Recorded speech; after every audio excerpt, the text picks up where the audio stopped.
Iya. Besar dulu Mbak, karena dulu perguruan di Bulukumba itu yang kami tahu cuma Inkai. Cuma Inkai saja. Iya, nanti setelah 2016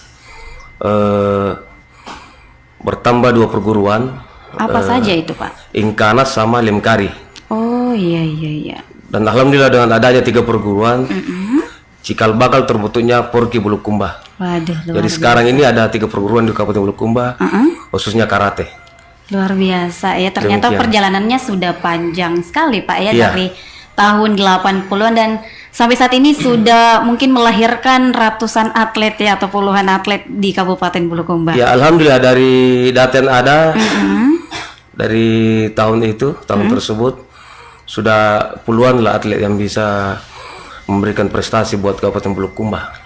Oke deh, ditahan dulu sampai Sarif. Saya mau beralih dulu ke Pak Zulkarnain Fatwa.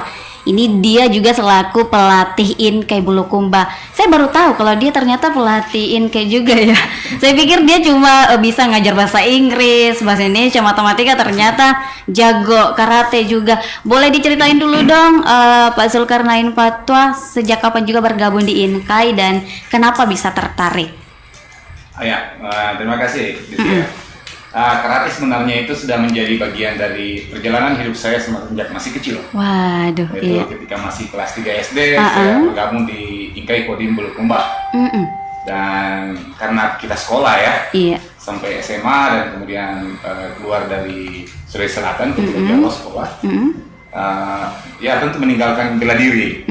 Betul. Dan setelah itu kembali lagi ke Kodim. Sekitar tahun berapa itu Sentuh? 2 tahun yang lalu ya? Iya.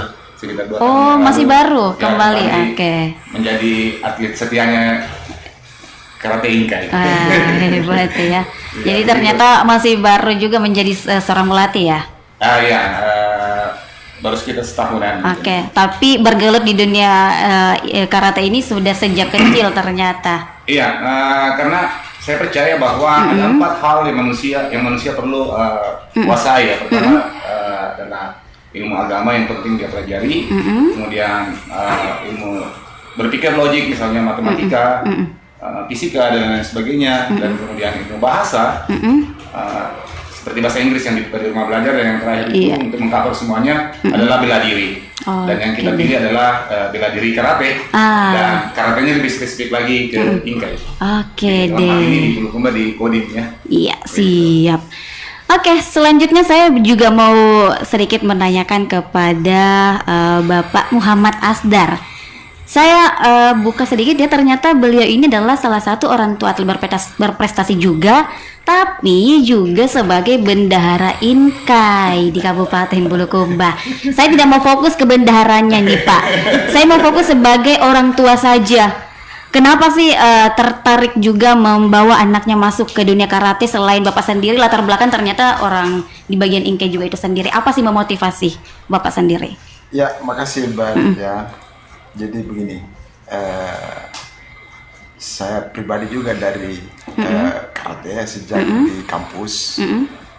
Selepas itu saya di Bulukumba tahun 2016. Iya.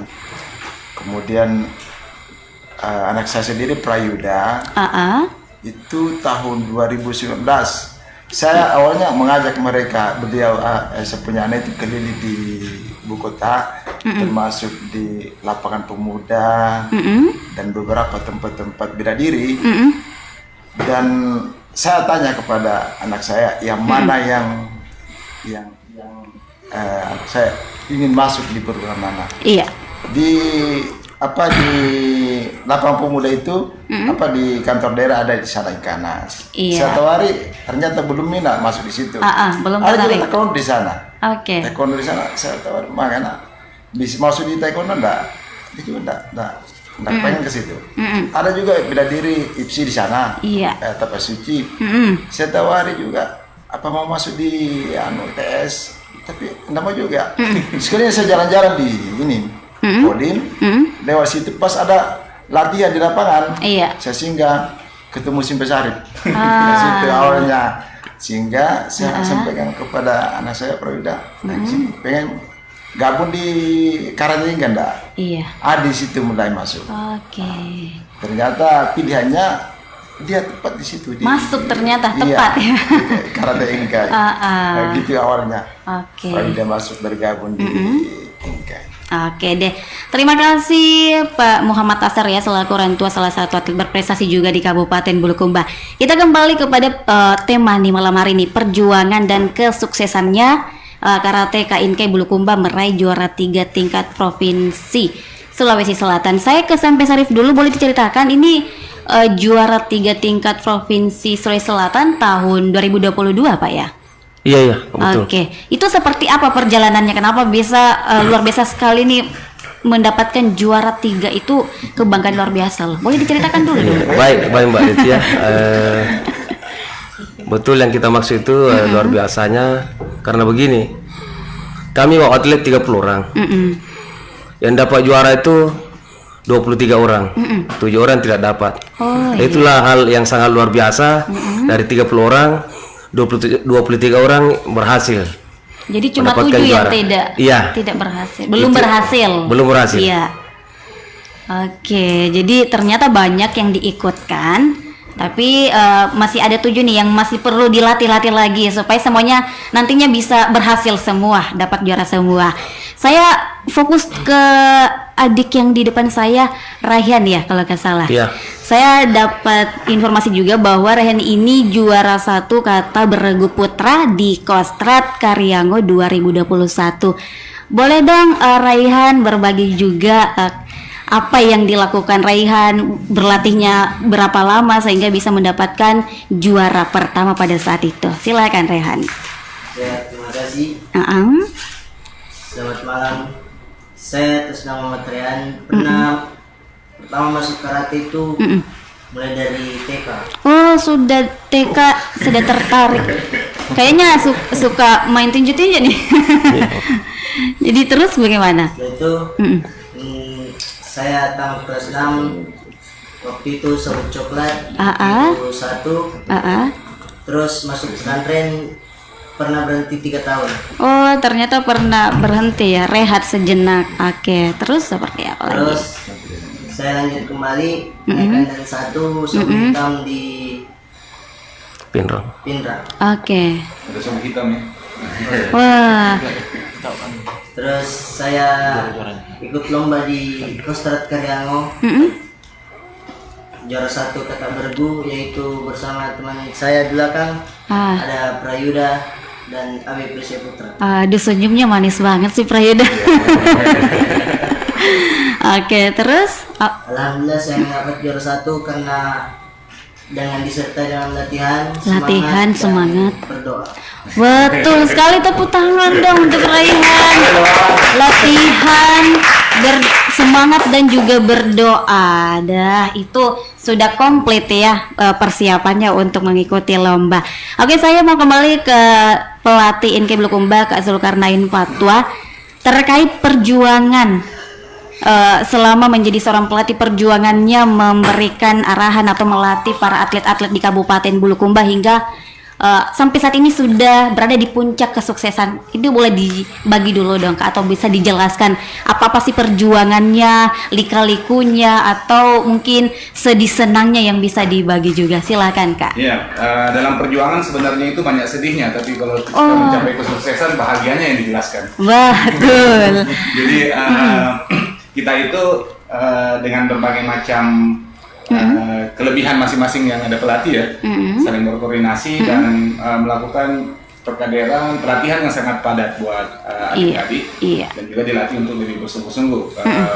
Yang repot kita ini memang adalah karena kebanyakan atlet kita ini mulai dari anak TK sampai SMA, hanya 1 orang yang kelihatannya sampai yang sekarang sudah kuliah.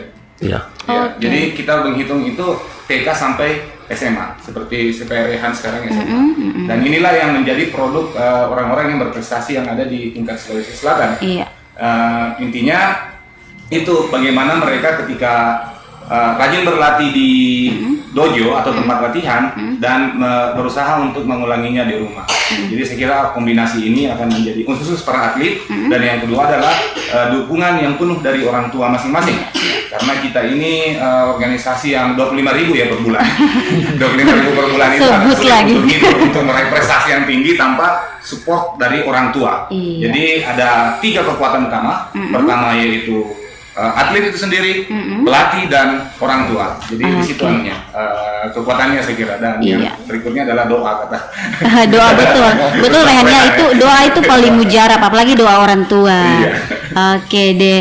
Nah, soal bagaimana orang tua mendukung anaknya ikut dalam INKAI ini pastinya banyak pertimbangan juga. Saya ke Bapak Muhammad Asdar nih selaku orang tua dari salah satu atlet berprestasi. Apa saja sih lika-liku yang dihadapi dan begitu tertarik juga mendorong anaknya menjadi seorang atlet hingga saat ini nih Pak? Dan apalagi kan sudah dikatakan sukses nih atlet-atletnya di Kabupaten Bulukumba. Bisa dibagi juga tuh, diceritakan ke seluruh pendengar terkait perjuangan sebagai orang tua nih Pak. Pasti banyak hambatannya dong. Iya. Silakan.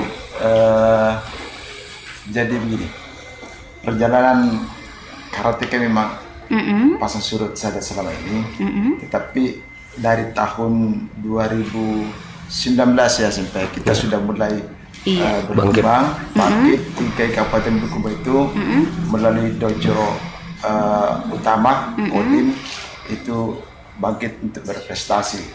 Semua atlet bertekad untuk memajukan prestasi yang ada di Kabupaten Bulukumba. Nah, untuk seperti Yuda kemarin, saya seingat saya di tahun 2019 itu begitu terseleksi. Ada beberapa seangkatan Prayuda pada saat itu, kalau lebih 11 orang di angkatannya itu hanya 1 orang yang tinggal. Lainnya itu terseleksi alam. Maksudnya tidak aktif lagi, kosong. Tidak aktif lagi. Pada saat itu biasanya kita lihat 3 orang sampai 5 orang yang aktif latihan. Pas selepas 2019 masuk lagi pandemi COVID-19, 2020 kosong, tidak latihan sampai apa saat itu. Ya, 2021 kita bangkit lagi, jalan semua. Pak Direktur RBW juga sudah mulai bergabung pada saat itu. Teman-teman sudah bergabung karena semua ini berbagai upaya kita lakukan sehingga pada saat itu sedikit demi sedikit jumlah atlet kita bertambah semakin banyak, sehingga mereka bisa juga berlatih bersama, sehingga semua komponen mampu untuk berupaya bangkit sampai prestasi seperti bisa kita raih sekarang. Ya, siap.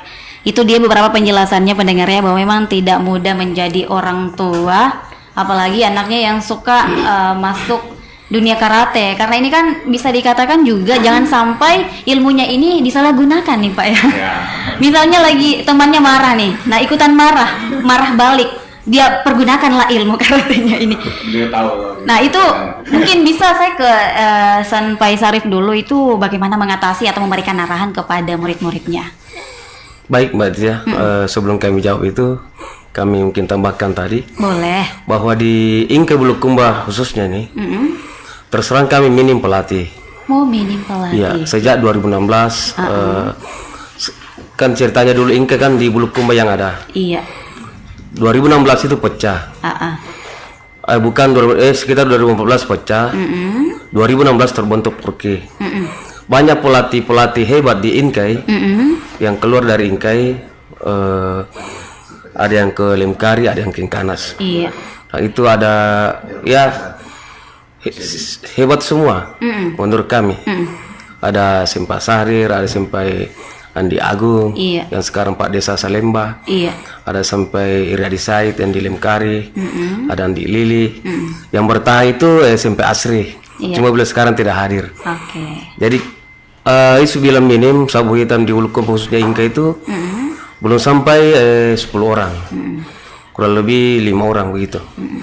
Kemudian kami tambahkan lagi yang dipertanyakan tadi, bahwa kiat-kiat kami melatih di Inka khususnya sampai mendapat prestasi. Yang pertama itu mereka tukang berlatih. Kemudian betul-betul waktu yang ada kami manfaatkan. Jadi tepat waktu. Tepat waktu. Kemudian seperti kejaran kemarin di Kostrad ini di Maros, 2 bulan sebelumnya itu kami sudah latihan padat. Kadang 1 minggu itu bisa 5 hari. Kalau bukan sore kita tambah lagi malam. Jadi itu melatar belakangi mereka bisa berhasil dan alhamdulillah juara umum 3 kita dapatkan di kejuaraan Sulsel bar kemarin. Nah, soal yang tadi nih Pak, untuk menghindari supaya adik-adik ini ataupun para atlet ini tidak menyalahgunakan misalnya ke temannya nih ilmunya mereka, itu apa-apa yang dilakukan oleh para senpai ini? Iya, baik Mbak Detia, kami lanjutkan. Terkait masalah di Inka sendiri itu, pada umumnya karate, memang dari segi orang tua kebanyakan persepsinya bahwa masuk karate dia akan pukul orang, dia akan salah gunakan. Padahal sebenarnya sebaliknya. Anda masuk karate dan memegang itu 5 prinsip karate, dalam hal ini sumpah karate, insya Allah karate sendiri akan dipergerakkan sebaik-baiknya. Yang pertama itu sanggup melihara kepribadian, kemudian kedua sanggup patuh pada kejuran, sanggup mempertinggi prestasi, sanggup menjaga sopan santun, dan terakhir sanggup menguasai diri. Ini yang kami penting ya. Ini yang hal mendasar, pondasi buat mereka ketika masuk. Kita latih dasar, tidak semerta langsung memukul, mudah tidak, tapi kita memberikan dulu pemahaman filosofi karate. Apa sih itu karate? Dan intinya karate itu membentuk pribadi mereka untuk menjadi sempurna pada dirinya. Jadi membentuk pribadi yang luhur sampai dia akan berprestasi nantinya. Berkat dari pelatihan kami yang bagus kita berikan, yang jelek jangan diambil. Betul. Demikian Mbak Detia. Itu yang paling penting yang menjadi catatan ya buat adik-adik, para murid-murid ataupun para atlet ya di Inka ini. Ini luar biasa sekali loh, karena memang Inka ini adalah salah satu perguruan karate tertua juga ya. Dan memang selalu diikut lombakan dalam event nasional ataupun internasional. Dan ini luar biasa karena ternyata di Kabupaten Bulukumba atlet-atletnya masih sangat belia, masih dikatakan dari TK sampai SMP itu sudah luar biasa. Sebentar saya mau beralih ke Rahmi, tapi kita tahan dulu, kita jeda iklan terlebih dahulu. Saya akan korek-korek juga nih apa yang bisa disampaikan Rahmi ke teman-temannya di seluruh pendengar Radio Suara Panrita Lopi. Untuk itu pendengar jangan kemana-mana, tetap di Radio Talk Show malam hari ini bersama Inka Kabupaten Bulukumba, tentunya dengan narasumber saya ada Sampai Sarifudin, Zulkarnain Patwa, Bapak Muhammad Asdar, dan beberapa atlet yang sudah hadir di Radio Suara Panrita Lopi. Itu tetap di 98,7 FM.